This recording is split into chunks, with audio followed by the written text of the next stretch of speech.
नमस्कार दोस्तों, इस नए वीडियो में आपका हार्दिक स्वागत है। दोस्तों, इस वीडियो को आगे बढ़ाने से पहले मैं आपका ध्यान दो खबरों की तरफ दिखाना चाहता हूं। आप प्लीज़ पहले दोनों खबरों पर एक बार गौर फरमाएं। उसके बाद इस वीडियो और ये जो सब्जेक्ट है इसका विस्तार से विश्लेषण करने का प्रयास करूंगा। पहले आप इस दो जो खबरें हैं ये जो मैंने साथ में लगाई हैं, आप एक बार इन पर प्लीज़ गौर फरमाएं ताकि आपको पता चल जाए कि मुद्दा क्या है और मैं कहाँ पर पूरा फोकस करना चाहता हूं। तो प्लीज़ एक बार ये दो खबरें हैं, इनको जरूर देखिए एक बार प्लीज़। चीन के यूनान प्रांत में हाल ही में एक मस्जिद के पुनर्निर्माण योजना के दौरान पुलिस और लोगों के बीच झड़प की खबरें सामने आई थीं। इस घटना से जुड़ा वीडियो भी सोशल मीडिया पर वायरल हो रहा था। चीन के स्थानीय प्रशासन ने यूनान प्रांत के नागू कस्बे में बनी 13वीं सदी की नाजिंग मस्जिद के गुंबद और मीनार को ढहाने का फैसला किया था। नागू की नाजिंग मस्जिद एक बड़ा लैंडमार्क है। बीते कुछ सालों में इस मस्जिद का विस्तार किया गया है। इस दौरान नई मीनारें जोड़ी गई हैं और एक नया गुंबद भी बनाया गया है। लेकिन साल 2020 में एक अदालती फैसले में कहा गया कि मस्जिद में किया गया निर्माण अवैध है और उसे तुरंत हटा दिया जाए। अदालत के इसी फैसले की तामील किए जाने के प्रयास होते रहे हैं। इस कारण इलाके में भारी प्रदर्शन हुए थे। इसके साथ ही चीन का जोर धर्म के चीनीकरण पर है। वो मस्जिदों के निर्माण में चीनी वास्तुकला को बढ़ावा देता है। चीन के यूनान प्रांत की हालिया घटना पूरी दुनिया ने देखी है। चीन के वीगर मुसलमानों के दमन की खबरें बाहर आती रही हैं और उनको जबरन निगरानी कैंपों में भी भेजा जाता रहा है। चीन इन कैंपों को री एजुकेशन कैंप बताता है। इन सभी मामलों में दुनिया के मानवाधिकार संगठनों से लेकर अमेरिका, ब्रिटेन और कई यूरोपीय देश खुलकर चीन की निंदा कर चुके हैं और करते रहे हैं। लेकिन कभी भी मुस्लिम देशों की ओर से इस पर कोई बयान नहीं आया। मुस्लिम देशों के संगठन ऑर्गेनाइजेशन ऑफ इस्लामिक कॉरपोरेशन ने भी इस पर कोई टिप्पणी नहीं की। यहाँ तक कि बीते साल मार्च में पाकिस्तान में हुई OIC की बैठक में चीन के तत्कालीन विदेश मंत्री वांग यी विशेष अतिथि के रूप में पहुंचे थे। इस दौरान वांग यी ने ये बताया कि चीन में मुसलमान कितने बेहतर तरीके से रहते हैं। वांग यी ने संयुक्त राष्ट्र में चीन का समर्थन करने को लेकर मुस्लिम जगत का शुक्रिया भी अदा किया था। अक्सर ये देखने को मिला है कि संयुक्त राष्ट्र में जब भी चीन से जुड़ा कोई प्रस्ताव आता है तो उससे मुस्लिम देश पहले अनुपस्थित रहते हैं। OIC की बैठक के दौरान वांग यी ने वादा किया था कि बेल्ट एंड रोड इनिशिएटिव के तहत चीन मुस्लिम देशों में $400 अरब का निवेश करेगा। मुस्लिम देशों और OIC की चीन की कड़ी कार्रवाई पर चुप्पी को विश्लेषक राजनीतिक नौटंकी भी बताते हैं। लोकतांत्रिक देश चीन में मानवाधिकार उल्लंघन का मुद्दा उठाते रहे हैं।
तो दोस्तों, आपने ये दो जो खबरें हैं ये आपने देख ली होंगी, इससे आपको अंदाज़ा लगा गया होगा। लेकिन इसमें एक खबर और भी है जो मैं ऐड करना चाह रहा हूँ। उसके बाद इसका खुलासा करते हैं, इसका विश्लेषण करते हैं कि ये पूरा प्रकरण क्या है, पूरा मामला क्या है। इसके सभी पक्षों पर बात करने का प्रयास करूँगा। इसमें ये आपने जो देखी है खबर कि किस तरह से क्या हो रहा है कहाँ पर, इसके अलावा एक महत्वपूर्ण खबर ये है कि परसों 2 दिन पहले, मतलब कि अरब के जो मुस्लिम जो देश हैं वो चाइना गए, चीन गए वो। और चीन किस लिए गए? चीन इसलिए गए वो कि ताकि इजराइल और हमास के बीच में जो जंग है उसमें उसको रुकवाया जा सके चीन के प्रेशर से। आप जानते हैं कि चीन के पास संयुक्त राष्ट्र संघ में वीटो पावर है और चीन वो मुस्लिम जो देश हैं उसमें पाकिस्तान को बाहर छोड़ दिया उन्होंने कि ये तो बेकार भिखारी टाइप देश है, इसको साथ नहीं लेके जाएंगे।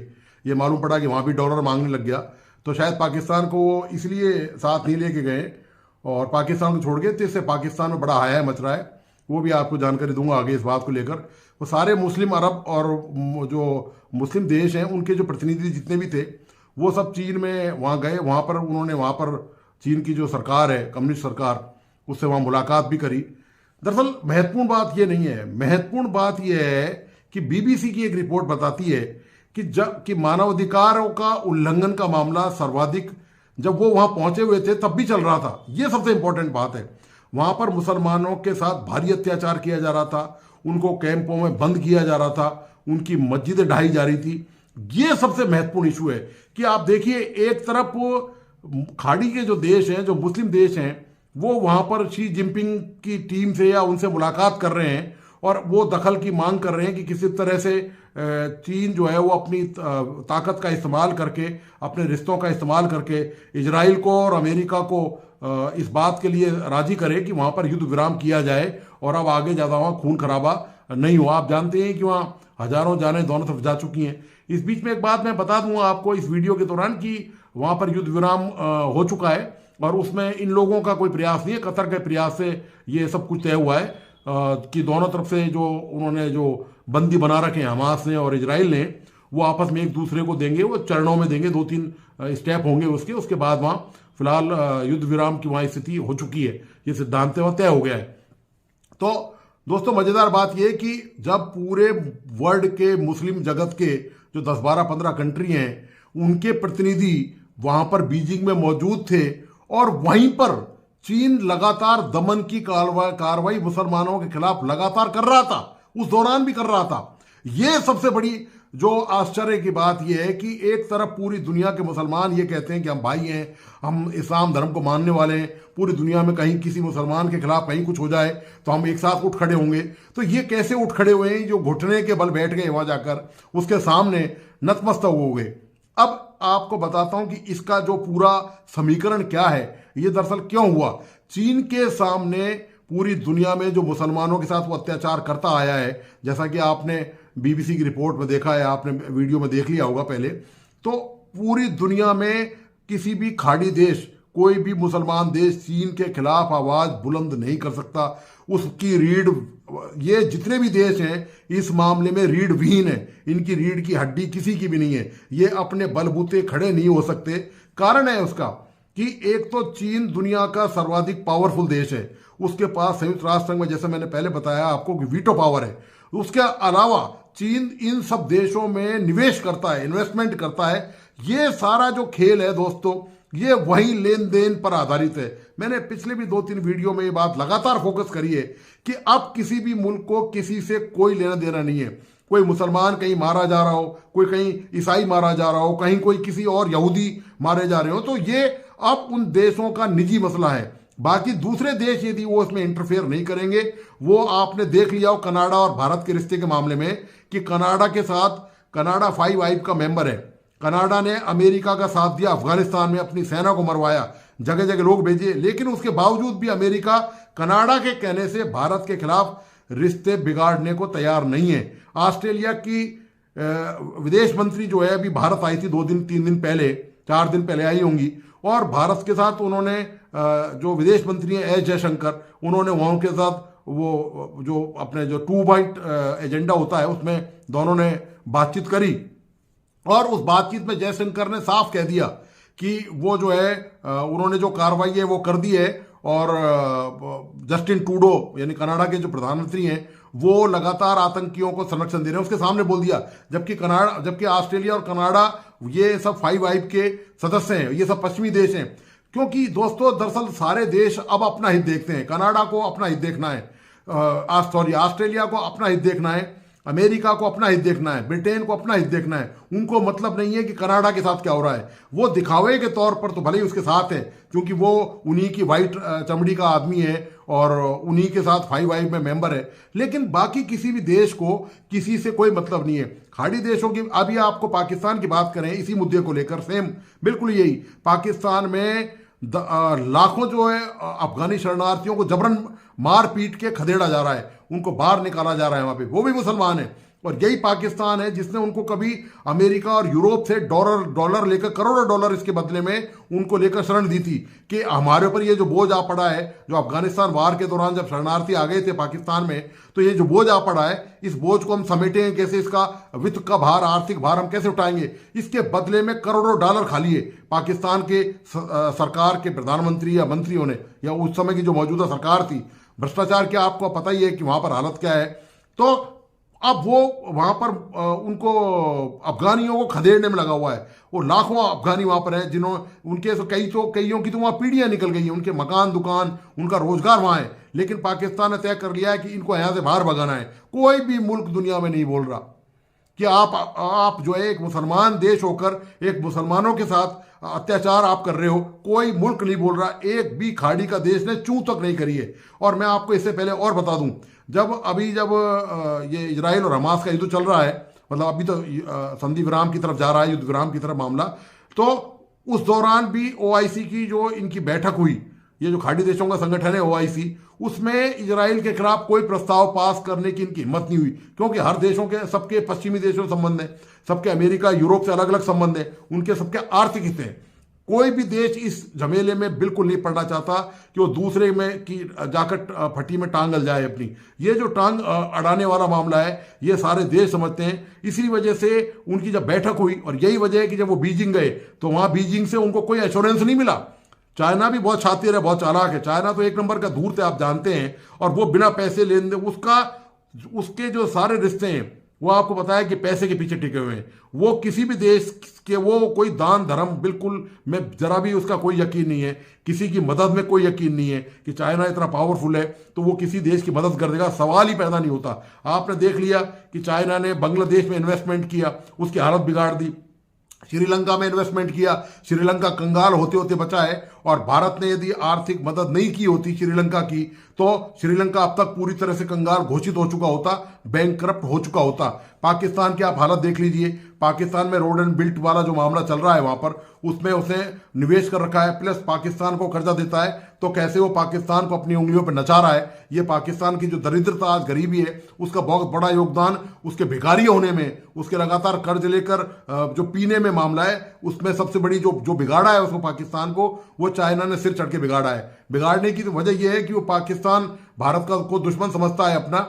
और इसी वजह से आप चाइना की नीति तो आप जानते ही हैं कि चाइना भारत के प्रति कितना वैमनस्य का भाव रखता है। तो इसी का परिणाम है ये जो सारे समीकरण मैं आपको बता रहा हूं, ये दरअसल असली कारण है। तो आज की इस दुनिया में हर देश केवल खुद के बारे में सोच रहा है, वो चाहे वो मुसलमान मारे जाएं। मैं आपको इससे पहले और बताऊं, मैंने कल एक वीडियो बनाया था जिसमें यह बताया था कि सऊदी अरब जो है वो मदीना में, वहां पर उसने बहुत बड़ा शानदार एक सिनेमा हॉल बनाया है। उससे पहले भी जो सऊदी अरब के जो शासक हैं, जो क्राउन प्रिंस मोहम्मद बिन सलमान, वो उन्होंने पूरे सऊदी अरब की कायाकल्प करने का निर्णय कर लिया है कि किसी भी, वो चाहते हैं कि 2030 तक बिल्कुल एकदम न्यूयॉर्क और पेरिस की तरह ये नजर आएगा आपको। और वो उन्होंने तय कर लिया है। और वहां पर बिल्कुल अलग, बिल्कुल सऊदी अरब पूरी तरह बदल रहा है। ये वो सऊदी अरब है जहां पर मक्का मदीना है, वहीं पर डेवलपमेंट हो रहा है। वहां पर सिनेमा हॉल खोले जा रहे हैं, वहां 5 स्टार होटल खोले जा रहे हैं। तो आप जानते हैं जब 5 स्टार होटल खुलेंगे, वहां तमाम पाश्चात्य शैली की जो भी चीज हो सकती है, नाच गाना, डांस, शराब, तमाम चीजें वहां पर उपलब्ध होंगी। इस सऊदी अरब को इस बात से कोई फर्क नहीं पड़ता कि कौन सा मुस्लिम देश उसके बारे में क्या सोचता है, उसको केवल अपने बारे में सोचना है। तो दोस्तों, आज की हालत ये हो चुकी है कि हर कंट्री केवल अपने बारे में सोचता है, वो अपने हितों के बारे में सोचता है। वो ये देखता है कि उसके हित कैसे बेटर होंगे, वो अपने हित कैसे साध सकता है, उसको क्या आर्थिक फायदा होगा। तो ये जो तमाम खेल है, ये सब आर्थिक फायदे का है। इसलिए यही वजह है कि इस्लामिक देश चीन जाकर वहां, जबकि वो चीन में लगातार जो वेगर जो मुसलमान हैं, उनकी मस्जिदें ढाई जा रही हैं, उनको कैंपों में बंद किया जा रहा है, उनको चीनी संस्कृति में ढालने का प्रयास किया जा रहा है। चीन की सरकार, कम्युनिस्ट सरकार ही चाहती है ये जितने मुसलमान हैं, इनकी मेंटलिटी चीनियों की तरह, और जो चीनी है उनकी तरह सोचने की हो जाए, और ये अपने इस्लाम धर्म को भूल जाएं और ये कम्युनिस्ट बन जाएं पूरी तरह से। ये दोस्तों सारा मामला चल रहा है। तो इस दोस्तों, इस स्वार्थ भरी दुनिया में और इस भौतिक युग में, इसमें कोई किसी का नहीं है। इसमें पैसा ही भगवान है सबके लिए, और हर देश इसी प्रयास में लगा हुआ है।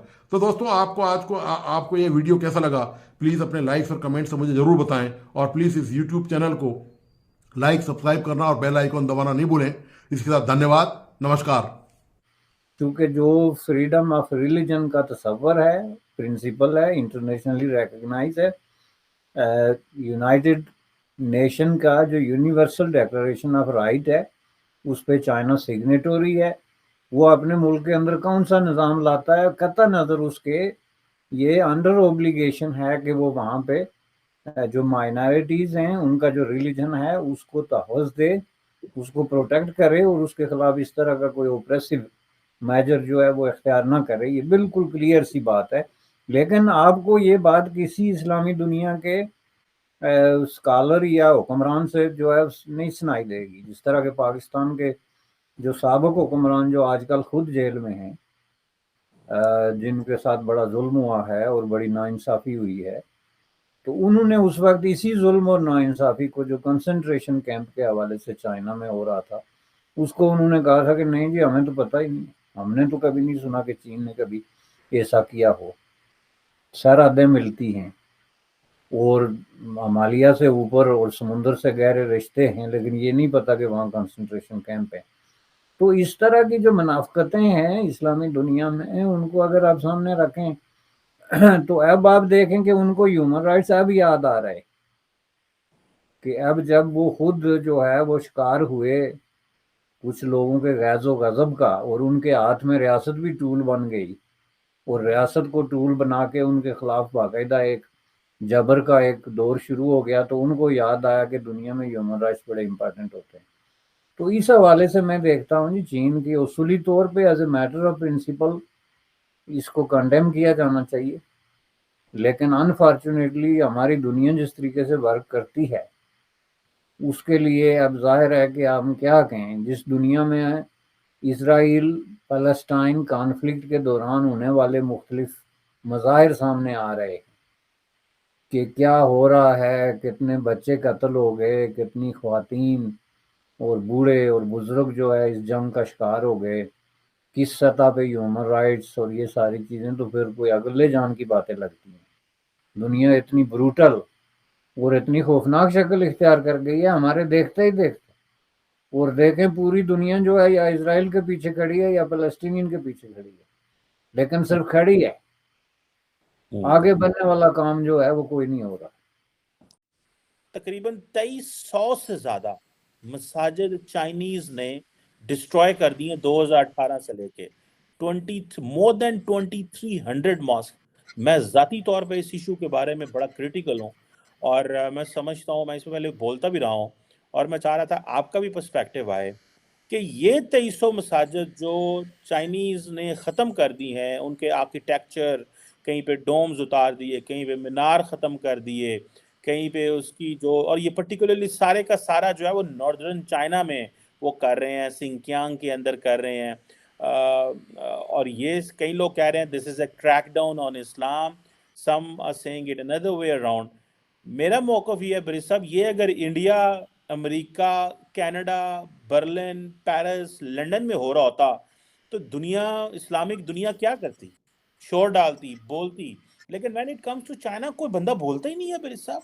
इसकी क्या वजह है? इसको आप देंगे कि चाइनीज़ जो हैं उनके यहाँ से इंफॉर्मेशन प्रॉपर नहीं मिल रही, या उसकी तस्वीरें नहीं हैं, या लोग सामने नहीं आ रहे जो कहें कि हाँ भाई हमें नमाज पढ़ने नहीं दी जा रही और हमारी मसाजिद ख़राब कर दी हैं। वेस्ट में तो ऐसे पता चल जाएगा, लेकिन चाइना के अंदर नहीं पता चलता। तो ये सारी की जो सारी इंफॉर्मेशन है ये सैटेलाइट्स के ज़रिए और बहुत सारे जो लोकल सोर्सेज है वहाँ से मिल रही हैं। So how will you analyse this sir? देखें जी, मैं तो इसको इस तरह देखता हूँ कि वेस्ट इसमें तब दिलचस्पी लेगा कि जब या तो चाइना वर्सेस वेस्ट एक मामला चल रहा हो on the question of human rights या रिलीजियस फ्रीडम पे, और डेफिनेटली वेस्ट जो है अपनी जो उसकी सालाना रिपोर्ट्स हैं जो फ्रीडम ऑफ रिलीजन पे, उस पर उसको रिफ्लेक्ट करेगा, लेकिन उस पर फ़ौरन रद्द अमल तो तभी होता ना कि जब पहले जो इस्लामी ममालिक हैं वो उसको उठाते। चूँकि बुनियादी तौर पे सबसे इम्पोर्टेंट मसला तो उनके लिए है, चूँकि एक रिलीजियस मसला है आफ्टर ऑल दो के ह्यूमन राइट्स की डोमेन में भी आता है। तो उसके लिए जो आपके इस्लामी ममालिक की जो मजमूई और इंडिविजुअल सिचुएशन है, उसमें तमाम मुल्कों में without any exception human rights violations जो हैं, फ्रीडम ऑफ एक्सप्रेशन जो है, फ्रीडम ऑफ रिलीजन का जो सवाल है, ये सारी चीज़ें जो हैं बहुत ही मिजरेबल किस्म की कंडीशन में, यानी इतनी एक मिजरेबल है जितना आप इसको किसी भी अल्फाज में जो है वो बयान कर सकते हैं। ये तो आज की बात है। हिस्टोरिकली आप देखें दुनिया में सबसे ज़्यादा जो रिलीजियस प्रोसिक्यूशन और दबाव और यकतरफा किस्म का एक रिलीजियस ऑपरेशन रहा है वो सऊदी अरबिया में रहा है, और बिल्कुल ओपनली रहा है right from the beginning 60s से लेके। तो आपने कभी सुना कि किसी मुल्क ने, पाकिस्तान ने, इंडोनेशिया ने, तुर्की ने, किसी ने जो है कभी जिक्र किया हो कि भाई सऊदी लोग जो हैं उनका भी कोई राइट टू सेल्फ डिटर्मिनेशन है, या राइट टू ह्यूमन राइट्स है, या फ्रीडम है, या फ्रीडम ऑफ थाट है? वहाँ पे कितने प्रोफेसर जो हैं प्रोसिक्यूट हुए, खातून प्रोफेसर जो है उसको सज़ा दी गई, बेशुमार ऐसे वाक़यात। इसी तरह आप ईरान को देखें, 79 के बाद ईरान ने जितने जराइम कमिट किए हैं on the count of religious freedom, उसके पूरी तारीख से जो है वो आप मुकाबला नहीं कर सकते, उससे ज़्यादा हैं। ऑल दो के हिस्टोरिकली आप पीछे चले जाएं, जो है वो अल कुंदी, याकूब अल कुंदी से लेके तो कम से कम 500 स्कॉलर और प्रोफेसर और इस तरह के जो है दानश्वर आपको मिलेंगे जिनको सजाएं दी गई, तशद्दुद किया गया, कैद किया गया, कत्ल किया गया। तो ये इस्लामी दुनिया के लिए कोई नई चीज़ नहीं है कि आप रिलीजियस पॉइंट ऑफ व्यू से या फ्रीडम ऑफ थॉट के हवाले से कोई बात करते हैं तो आपको एलिमिनेट कर दिया जाए। एक यानी ये इसको आइडियोलॉजिकली कोई इतना बड़ा कोई समझते नहीं जो खुद उसमें इन्वॉल्व है। नंबर 2, चाइना के साथ उनकी इस वक्त सबसे ज़्यादा एक तरह का गठजोड़ आप कह सकते हैं, और इस गठजोड़ की वजह क्या है? इस गठजोड़ की वाहिद वजह यह है कि उनके सिस्टम और चाइना के सिस्टम में बहुत हद तक मुमासलत है। वेस्ट के साथ उस तरीके की उनकी यूनिटी इसलिए नहीं बन सकती कि वेस्ट के साथ इस तरह की जो वैल्यूज़ हैं, जो फ्रीडम है, डेमोक्रेसी है, सिविल लिबर्टीज़ हैं, उस पर उनका टकराव पैदा होता है। जबकि चीन वाहिद मुल्क है जिसके साथ उनका ये है, और इसको ये छोटी मोटी चीज़ समझ के तो इग्नोर कर देते हैं। पाकिस्तान में इसकी मिसाल मौजूद है। कुछ फ़िरके जो हैं जो मोहम्मद सल्लल्लाहु अलैहि वसल्लम खातिमुन नबीयीन को आखिरी नबी नहीं मानते, या इस तरह के जो इस्लामिक फेथ वाले बहुत सारे लोग हैं, उनको जिस तरीके से वहाँ पे प्रोसिक्यूट किया गया स्टेट लेवल पे या पब्लिकली या प्रोसिक्यूशन की सतह पे, वो अनबिलीवेबल है। तो उस पर किसी ने कभी कोई एतराज़ नहीं किया।